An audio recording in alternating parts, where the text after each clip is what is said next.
Welcome to Mormonland, a podcast all about the news and culture of the Church of Jesus Christ of Latter-day Saints. I'm Senior Managing Editor Dave Noyce. I oversee the Salt Lake Tribune's faith coverage. I'm joined by Senior Religion Reporter Peggy Fletcher-Stack. Hi, Peggy. Hi, Dave. Before we start, here's a quick ask. We invite you to go to patreon.com, where for as little as $3 a month, you can access all of the Tribune's faith coverage, podcast transcripts, and the full Mormonland newsletter. Again, that's Patreon, patreon.com/Mormonland. And if you haven't already, follow us on Instagram at mormon.land. Now for today's show. The occasional updates to the online general handbook of the Church of Jesus Christ of Latter-day Saints are often routine, addressing relatively mundane policies, practices, and procedures within the global faith of 17.2 million members. Not so this week. The guidelines spelled out for local lay leaders and their approach to transgender individuals have created a firestorm among LGBTQ members and their allies, not seen perhaps since the hotly disputed and now discarded exclusion policy of November 2015 against same-sex couples. The new rules state, for instance, that members who have transitioned in any way, whether surgically, medically, or socially, cannot receive a temple recommend, work with children, serve as teachers in their congregations, or fill any gender-specific assignment, such as president of the Women's Relief Society. They cannot stay at most youth camps overnight, and they are urged to use single-occupancy restrooms at church meeting houses or station a, quote, trusted person, end quote, outside to keep others from entering when they use a restroom that aligns with their personal gender identity. Here to discuss these new policies and their potential impact on members are religion scholar Taylor Petrie, editor-in-chief of Dialogue, a journal of Mormon thought, and author of Tabernacles of Clay, Sexuality and Gender in Modern Mormonism, and Michael Soto, a transgender and queer man who grew up in the church and now serves as president of Equality Arizona. Michael, Taylor, welcome. Thank you. It's great to be here. We're glad to have you here. This is for both of you, Taylor and Michael. And it's just for starters. Before we drill down on particulars, tell our listeners briefly your initial reactions to these new guidelines. Taylor, do you want to start? Yeah, it's been very interesting to see my first reaction of worry and to then see that really kind of played out in the communities that this most affected. I was surprised to hear that there was an update. And when I was digging into all of the changes, it really was increasingly, I think, concerning for me as I saw some of the ways that transgender people were being stigmatized by these new things, that they weren't allowed to work with youth and that they needed to have bathroom monitors and, various kinds of things that were sort of put into place here that kind of fed into a lot of the fear mongering that has been happening about trans people in the kind of broader politicization of trans identities in the world right now. And in ways in which I thought that the church could have maybe tamped down some of those fears by making some fair accommodations. Instead, in many cases, these sort of fed into those fears as if people should be concerned about trans people in these contexts. And I think that that's the way that many people who were affected by these most directly were experiencing them too, as somewhat humiliating in some cases. Yeah, and we'll drill down like in some of the particulars. But Michael, what was your initial reaction overall? Well, my first reaction was I wanted to show up for my community. And so I spent Monday talking to trans members of the church and families of trans members of the church and just holding space.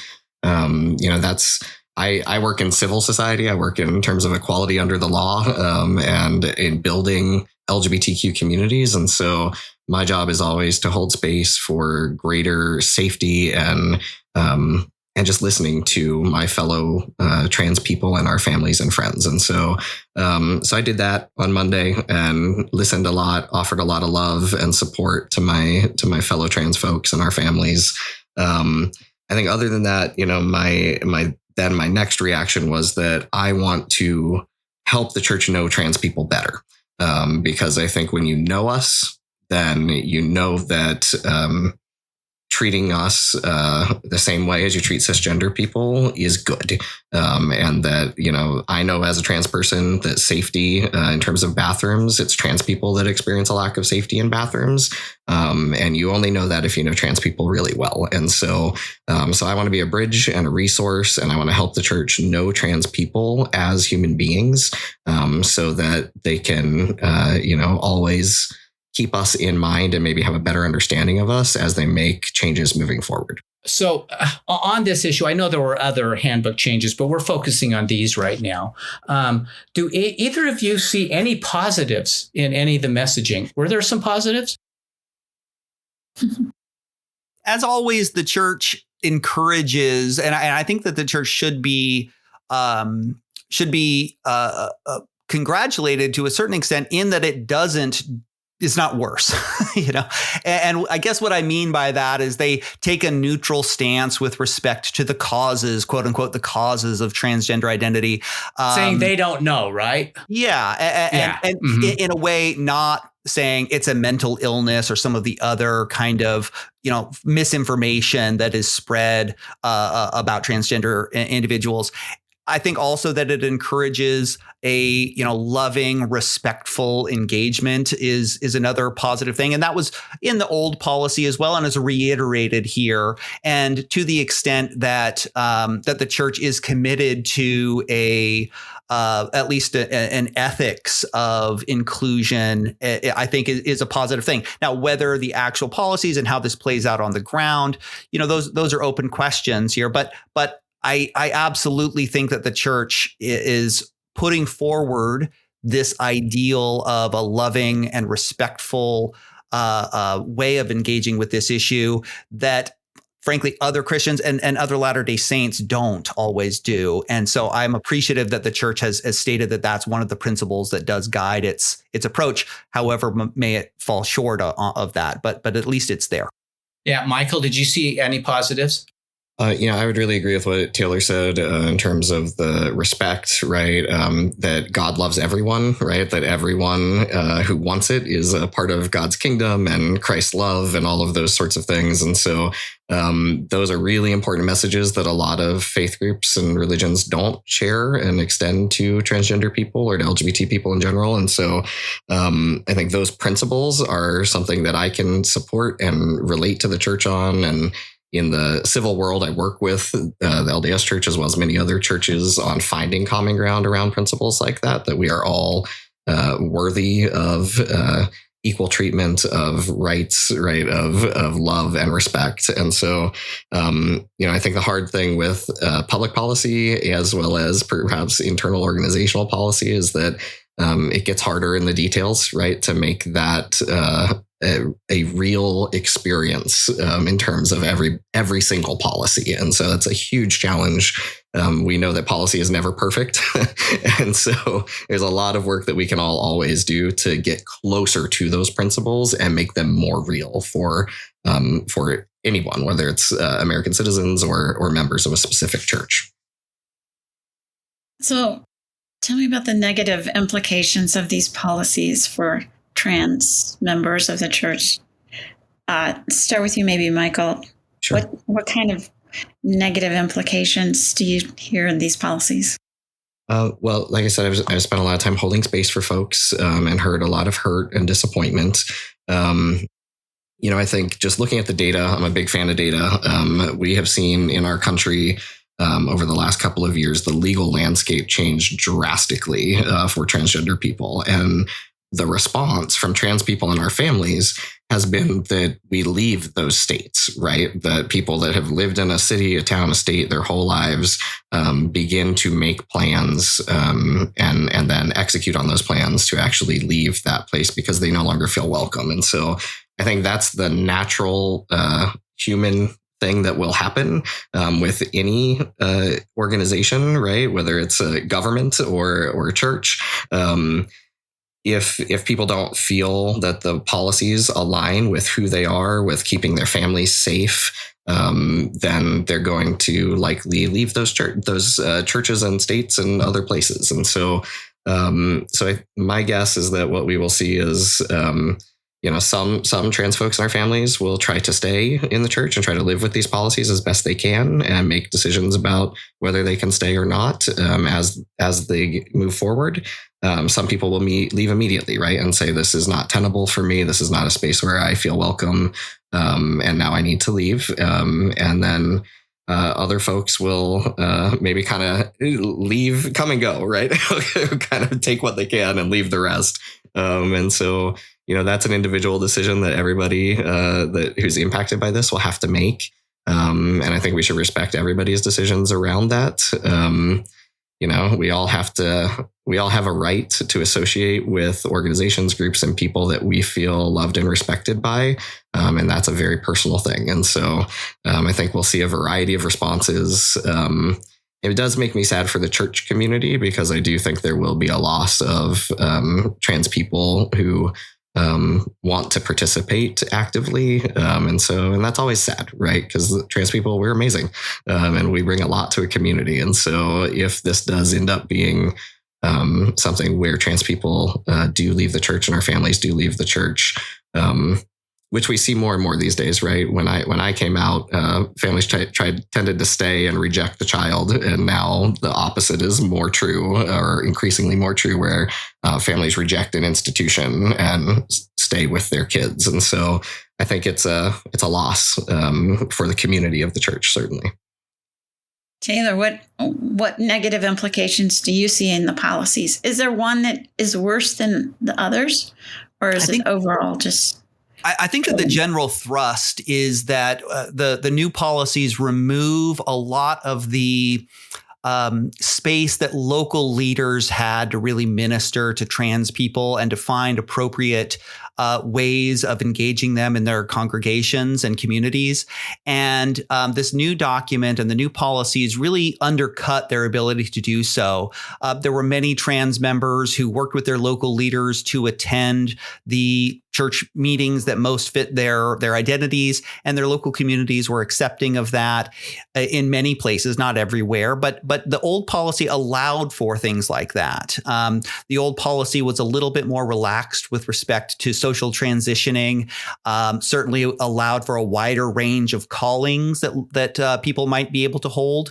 And the new policies, again, take away a lot of that flexibility that the local leaders had and really take it to a higher level, that it's the area authority that now has to be the one to decide whether or not that trans person is trans enough to be able to participate fully in the church, or too trans, or whatever. It doesn't really specify how that area authority's decision is going to be guided when they make those determinations. But it really kind of removes the direct hands-on local leadership's ability to minister directly with that person and takes that power away. Now, we all know that local leadership is a patchwork of a variety of different approaches, but at least for many of the trans people who were participating and are active in their wards and congregations, they weren't facing these kinds of restrictions that the new policy has put into place. And that's where it feels, again, like something really has been lost here. And so I would sort of summarize it as a removal of the ability for local leaders to really directly minister to their trans congregants. So Michael, if you would you tell us a little bit about your transitioning and how old you were and how your family responded and your maybe ward members? Happy to. So I grew up in a very different time. I think that's really important. So I grew up in the 80s and 90s before cell phones and the internet and things that have really shifted, I think, the love and acceptance that general society shows towards trans people today. So when I grew up, I didn't know the word transgender. I had no language for who I was, but my very first memories of being a human being are knowing that I was a boy. And telling everyone that very clearly, and then having very kind family members kind of pat me on the head and say, "Oh, you're confused, sweetie. You're not a boy. You're a girl. You're just a tomboy. You like sports." But I was insistent on that from sort of the very first gendered moments of life that all of us have as human beings, and remained consistent on that. I remember many times throughout my childhood and young adulthood, or young sort of teenage years, family members saying, someday you'll grow out of this. You'll be very happy to be a woman, a wife and a mother someday. And me absolutely every time saying that is not my life and will never happen. No, thank you. I'm going to do other things. I look back and remind some of those family members sometimes now as a 44-year-old man and say, I was right. And they're like, yeah, okay. Yeah, we get it. It's, you knew yourself. So for me, before I knew I was transgender, I knew I was a boy, and just didn't quite know what was happening, and how this all had happened. It wasn't until I was in college, when I was in my sophomore year of college, that I met a transgender person and knew that we existed in the world, and was like, oh my gosh, there's language for who I am, and there are other people like me, and more importantly, there's a way for me to truly be who I am, not just in my spirit, but in my body. And as soon as I found that out, I was like, all right, I'm on it. I'm going to start this process. So I was 19 when I came out and started telling people who I was immediately as I found out that there was a language for who I was. And I started the process to begin the transitioning process. It was a different process then. There were a lot more steps involved. So it took multiple years to kind of go through that process and eventually get on hormones and begin the transition process medically. But I did that, and it's been about 25 years-ish that I have been transitioning and transitioned and living openly and authentically as the human being that I've always been. And for me, it's the greatest gift of my life. I am so blessed to be a transgender man. I am so blessed to live in this time when I can medically transition my sex and be authentically who I am and respected for who I am. It's also how I found a relationship with God. I did not have a relationship with God before I transitioned. And so I feel really blessed to be a trans man. I think I, really am able to bring a lot of positive good to the world because of who I am. And I feel loved by God, and like he meant for me to be who I am in this life as a trans person doing what I do in the world. And really blessed because of that. Were you were raised LDS? I was. Yep. Mm-hmm. And how did your family react to this? Obviously, a long time ago. Obviously, yeah. It was a long time ago. They probably didn't have language for it either. They really didn't, and so that's actually a really interesting thing. My father has passed now; he's passed away. But before he passed away, and my mother actually lives with me, I'm her caregiver. Both of them, both my mother and my father, said to me at different times, I don't know how I didn't see it. They were like, once I transitioned and like we, sort of healed our relationships and rebuilt relationships, after that, they were like, I just don't know how I wasn't able to support you before. And I was like, well, you didn't have the knowledge, right? None of us had the language or the awareness to be able to do that. And, when I came out, it was the late 90s, and there was not the kind of information or support that there is today for trans people or even LGBT people. And so my family didn't react well, right? They were really scared. They didn't know what it meant. They didn't know what my life could look like or would look like. They had an idea in their heads of what my life would be, and suddenly that was exploded and they didn't know what it could be. And it's so funny because the opposite thing happened for me, right? When I learned that transgender people existed in the world and I had language and a path forward, the very first time in my life, it was like the world opened up and I could see a future for the first time in my life when I knew that I was a transgender person and could transition. I couldn't picture a life before that as an adult. And so, for my family, we struggled for a long time, but we kept, we kept in touch with each other kind of sporadically for about 10 years. When I came out, my dad told me that he would never call me by a different name. He would never come to my wedding. He wouldn't support me in any way. That I couldn't have contact with my younger brothers, all sorts of things. Those things backfired significantly, and did not have positive ramifications for him. Because ultimately he lost out on time with me, right? And in fact, about 10 years after I came out, he came to Arizona, spent some time here, we saw each other. We probably throughout those 10 years only saw each other about 4 or 5 times for maybe about half an hour total. So we didn't interact a lot, a little bit longer than that. But he ended up writing me an email after that, sort of after that time in Arizona with me. And he apologized and said, I am so sorry that I wasn't there for you. I'm sorry I reacted the way that I did. And, I had transitioned at this point, right? And he was just like, you are the person I raised you to be. It looks a little different than I thought it would look. He was like, but I'm so proud of you. You have the values that I raised you to have. You live a life that is good and kind, and you make a positive impact in the world. And I'm sorry that I let sort of my fear get in the way of that. And he apologized for not stepping up, right? And said that he would step up, and he did for the rest of his life. And my mom and I had a similar experience, of like her realizing, oh, just because you're a boy and a man now doesn't mean that you're not the person I raised you to be. And now my mom can't even refer to me and my childhood with feminine pronouns. She always says Michael, my son, and he and him. And, it's just, she just sees me for who I truly am. And that's the gift of transitioning, right? That's the gift of staying in relationship with people when you transition, when they transition. You get to be a part of our lives, and you actually get to see us become whole, complete, authentic people for the first time. And I love seeing that in all people. So, Michael, thanks for sharing that. So for both of you, Taylor, and maybe you can start with this one, Taylor. And we've talked a little bit about this. Do you think more or most transgender Latter-day Saints and perhaps their allies will leave the church over this? I'd say it's too early to predict, and I'll say a little bit more about that. In part because I know that many are hurt by this. And I've also heard that many bishops and stake presidents have already reached out to those members, or they've heard from them directly and are in the process of working with them, and in many cases trying to minister to them again appropriately in the context of all of this. We know that sometimes church leaders don't always follow these directions. And that may be one path that we might see happening where they're just going to kind of look the other way or not really worry about it too much.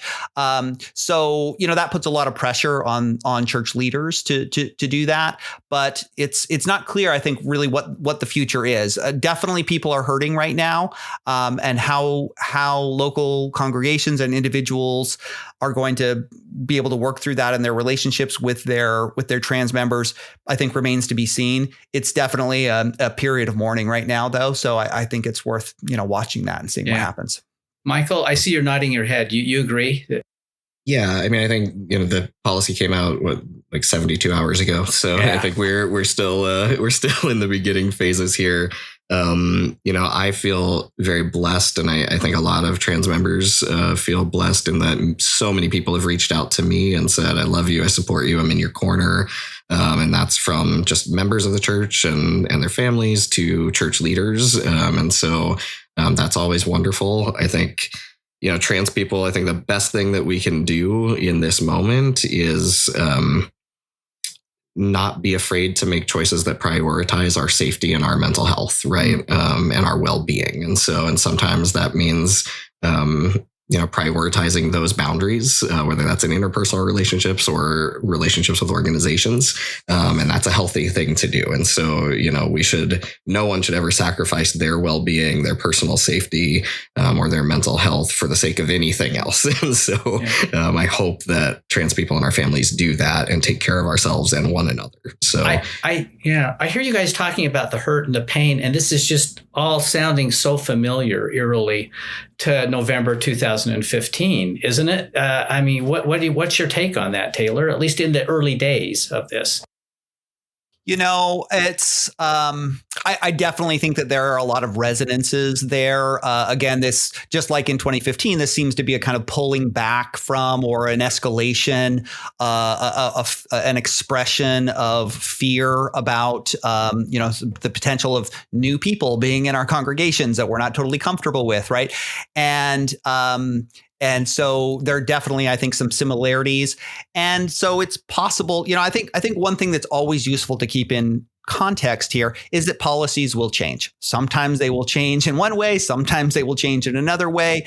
And the fact that policies are changing is itself a kind of positive sign. If there's any kind of light here at the end of the tunnel, policies can change and they will change. And to the extent that people express concerns about policies, they can also change. None of these policies are rooted in scripture. There's no scriptures that say trans youth can't sleep over at camps or stuff. These have nothing to do with any of that stuff. Even whether or not someone attends one class or another, there isn't, these classes are not scriptural classes. The Elders Quorum and Relief Society are modern inventions of the church. They're not rooted in any of our sacred texts. There's no rules around any of that stuff. We get to make up the rules as we want as a church. And so to the extent that none of these are really kind of being grounded in any specific, precedent here, I think that there's always potential for subject to change. And so people should be expressing their concerns about them. I think that these policies all arose out of people expressing their concerns about them on the other side of things. There's a lot of fear. There's a lot of anger. There's a lot of politicization about trans identities happening in the world right now. As Michael mentioned, there are states that are banning trans treatments, not only for minors, but for adults as well. We find ourselves in this moment that's incredibly, sort of a tinderbox of emotions around these things. And I think that the way that that the church is sort of reflecting that in its own waffling on some of these issues, at its own attempt to kind of find a middle grounds where it's trying to do that, again, sort of reflects the current moment here. And, for many people, trans identities are a new thing, or it feels new to them. It's not. They've been around for as long as we know. And so I think there is like this adjustment period that's going on right now. And we really are sort of seeing ourselves exactly in that moment. And I think that that's useful to sort of step back a little bit too, and look at the broad arc of history here. So go ahead, Michael. I just wanted to build on that a little bit because, Taylor, I totally agree. Only 25% of Americans know that they know a transgender person personally. And so I guarantee you that number's a lot higher. You probably know a fair amount of trans people in your life, but to know that you know a trans person, that number's pretty low, especially when for lesbian, gay, and bisexual Americans, that numbers are in the 90%, mid 90s. And so change is a fascinating thing in human societies at every level, whether that's in civil society and the government or in organizations and institutions like a church. It's not one directional, right? We make change and then we go back and then we make change in a different direction and then go a different direction. Like it is an organic process that requires a commitment to learning and growth as individuals and as institutions. And so, I like Taylor's hopeful spin of, there's something hopeful in that change is happening in general, and will continue to happen, right? We've seen, whether we look at civil society and laws, like the Civil Rights Act, to within the church itself and the changes in the 70s, right? In the late 70s around people of color, policies change, right? And hopefully they change as we get to know people better for the human beings that they are. And I have to believe that and hope that for the church that the same will be true as the church gets to know transgender people better and more and gets to know us as the amazing human beings that we are. Yeah, even that 2015 policy, of course, is gone now. It took 3.5 years, but it disappeared. I want to ask you about one of the restrictions or one of the guidelines or urgings in the pod that's getting a lot of attention. It's the guidelines for restroom use at the meeting house that I alluded to in the opening, and the other limitations we've talked about, teaching classes with primary kids or youth. Michael, what's your take on that? What do you think of that? It's funny. So I sort of had a flashback moment to my younger days and earlier transition, reading the policies around bathrooms and specifically around someone kind of, making sure that the bathroom is empty and staying outside while a trans person uses the restroom. I've had to have friends do that for my safety many times in my life because it's actually transgender people that face violence in bathrooms. That's what the data shows, right? That is what the data shows. Yeah, absolutely. We are more than 4 times as likely as cisgender people to experience violence in our lives. Violence based on who we are is pervasive for transgender people, whether that's in bathrooms, doctors' offices, emergency rooms, or on the streets. 1 in every 2 transgender people will experience sexual violence and assault in our lives. And so we are very vulnerable to violence at the hands of cisgender people. And so for me, it was an interesting hearkening back to days when I didn't pass. Right now, if I use a restroom with you, you're not going to know that I'm trans. That's not what people think of. I'm a, stocky, hairy guy that just looks like any other dude. If I walked into a women's room, I'd get slapped, I guarantee you, and should, because that would be very scary for women. I should not be in a women's room. But, for me, I think that policies around bathrooms, and again, we see this in civil society right now, and restricting transgender people using them because most people don't know who is trans and who is not. They're pretty much unenforceable unless you have someone stationed at the door checking someone's in someone's pants, right? And so you guarantee you're not going to know that trans people are in the restroom with you and that you have used the restroom with transgender people before. And so I think there's an impracticality to that policy in general, in that I don't really see how it's enforceable without it being a very big inconvenience or potentially very awkward situation. And I think we've seen that in civil laws as well. These kinds of laws you can't enforce them. They're not practical. They lead to some really uncomfortable situations if you do try to enforce them. And that honestly, the people that are often most impacted by these kinds of policies are cisgender women who are more masculine presenting, who have short hair, right? Who have more muscle mass and are very athletic, are very tall. That's actually who ends up getting the authorities of whatever kind, whether it's police or some other kind of authority, called on them in these bathrooms, and who ends up being policed in terms of their usage of the bathrooms. And yeah, Taylor, what was your take on that part of the release?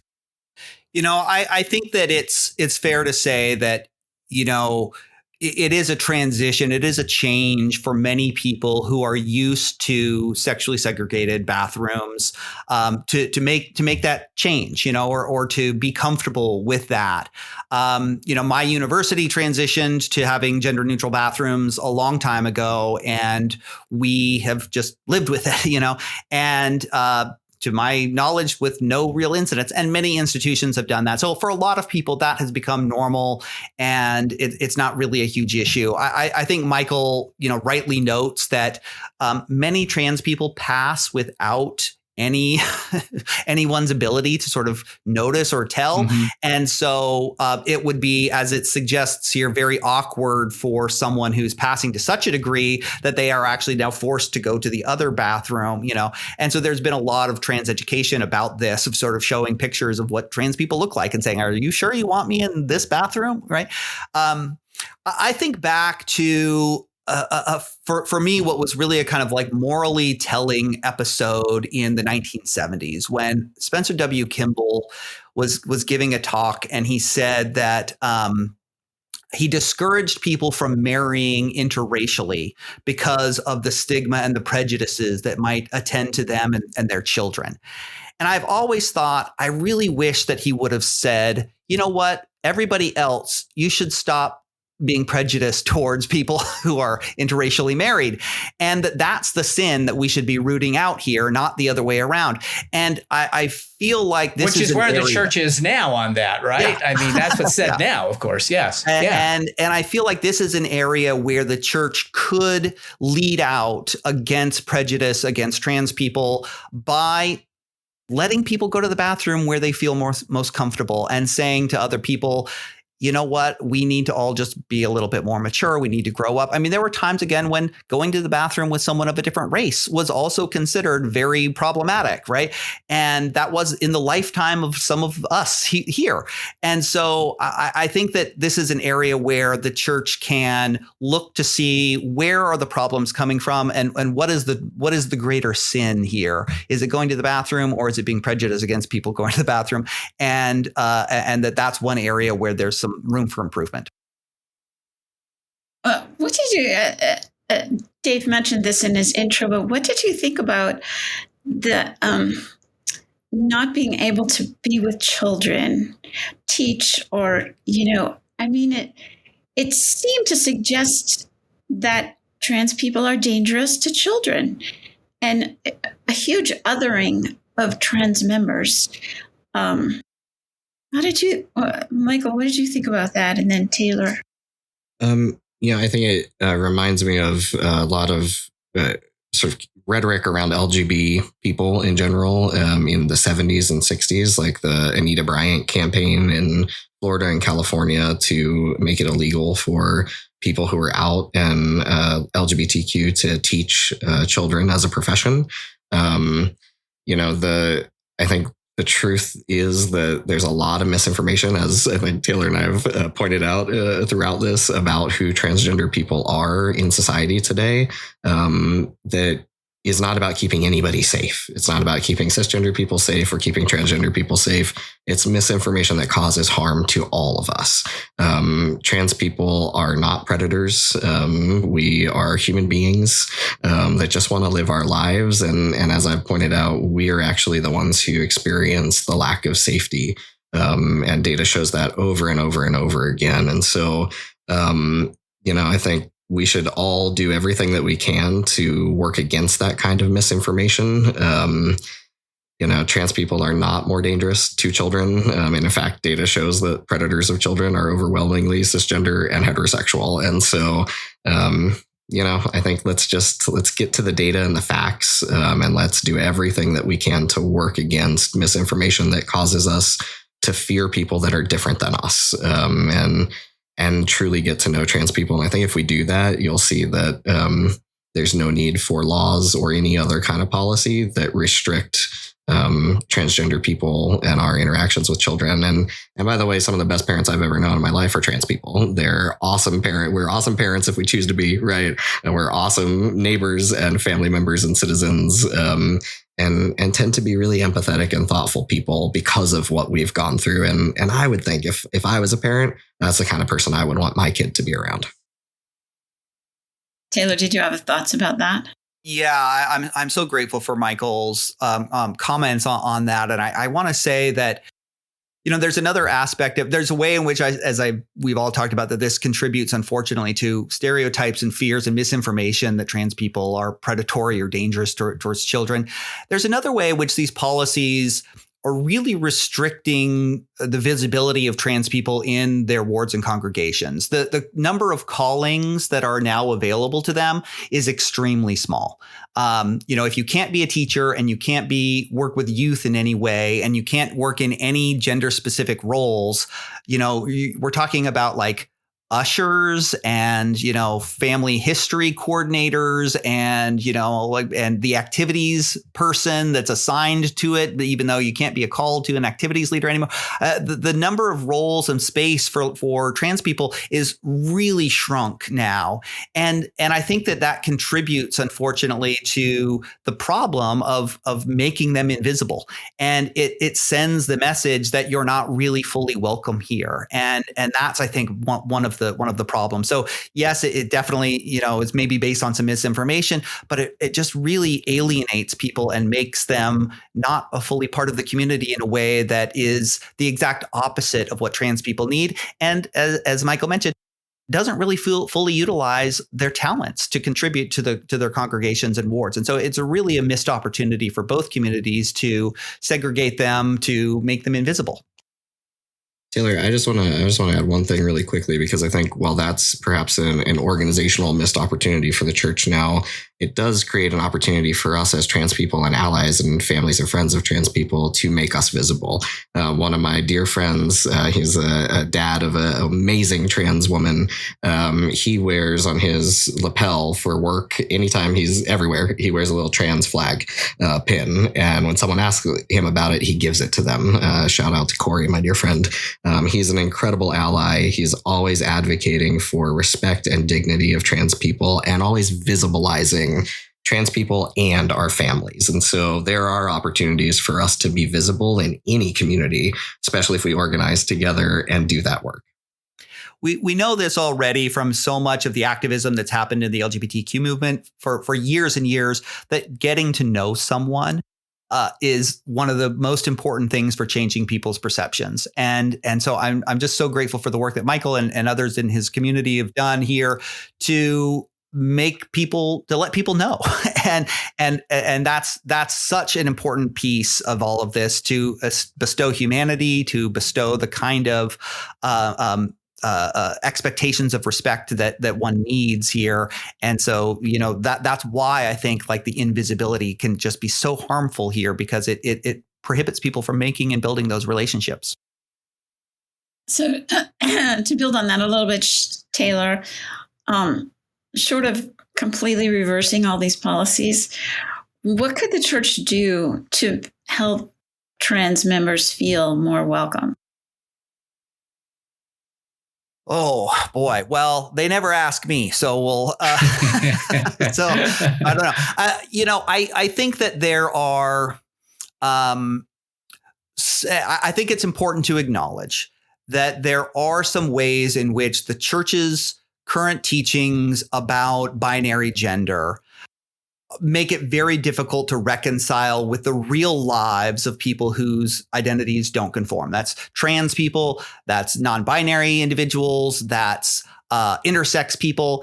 And to the extent that there are real people who don't fit into this doctrinal box, that is a legitimate issue that the church is going to have to reconcile with. To the extent that it's kind of trying to think through these issues, and there are all of these people who don't fit into the two places that we're trying to put them, it doesn't quite know what to do. So I want to sort of acknowledge that is a real challenge that the church faces, to the extent that it continues to be committed to this particular vision of the world, and then bumping up against the fact that the real world doesn't reflect that vision. And so I want to point that is an issue. And so I understand why things like temple, things like priesthood are kind of doctrinal issues that the church is going to have to sort out here.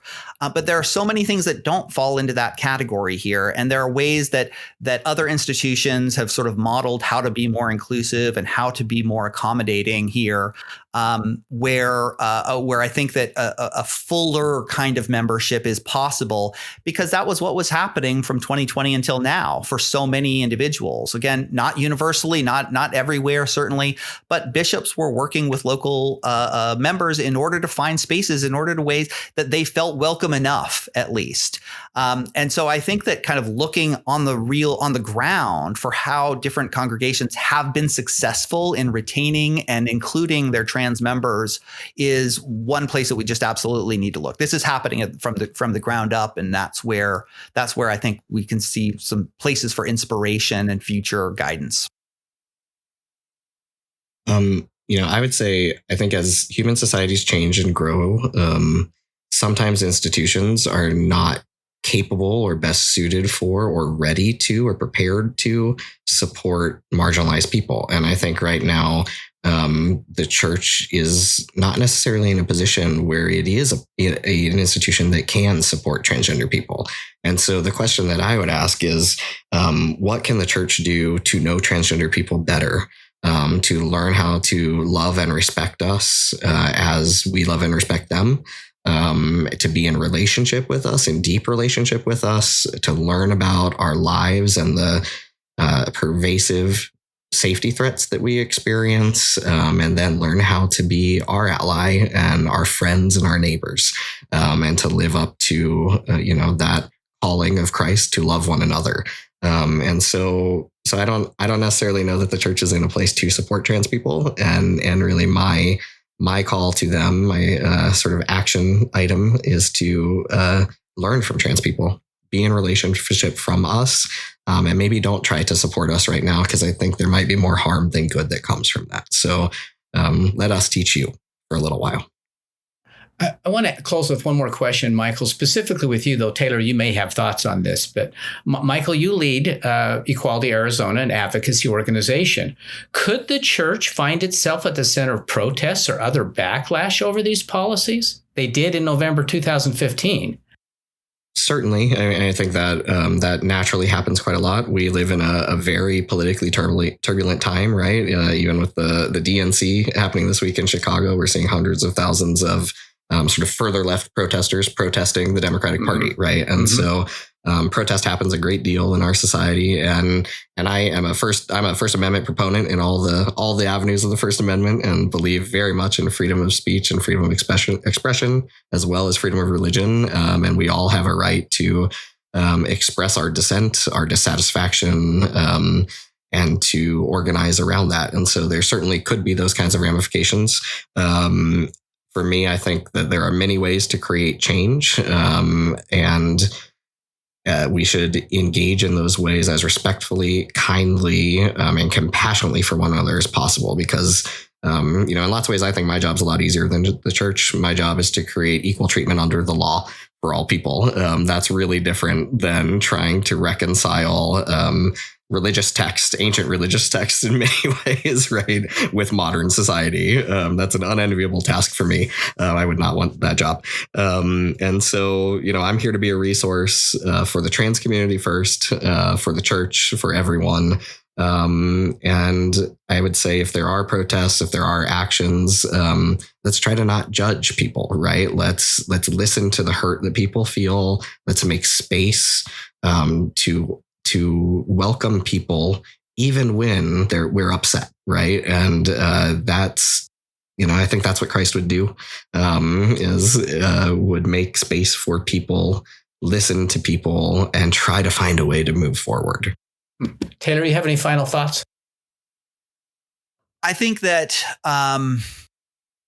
this issue is not going away anytime soon. It strikes to the heart of many Latter-day Saint families who are dealing with this issue. It's sort of hardwired into the politics of our age. I've been really disheartened to see, more conservative members feel like that this is still a too lenient of a policy, it's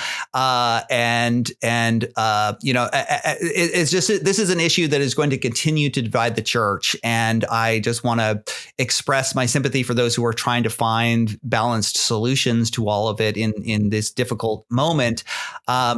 And I also, share Michael's imploring of all of us to just be patient with one another and to learn from one another and to learn and listen. And hopefully we'll see some good that can come out of this in the longer term. Taylor Petrie and Michael Soto, thanks so much for joining us. So happy to be with you. Thank you for inviting us. Yeah. Be well. Okay. And thanks to Peggy Fletcher Stack. Always a pleasure. And to our producer, Chris Samuels. We remind you that you can keep up on all the happenings in and about the church by subscribing to the Salt Lake Tribune's free Mormon Land newsletter. Just go to sltrib.com to sign up, and we'll talk again next time on Mormon Land.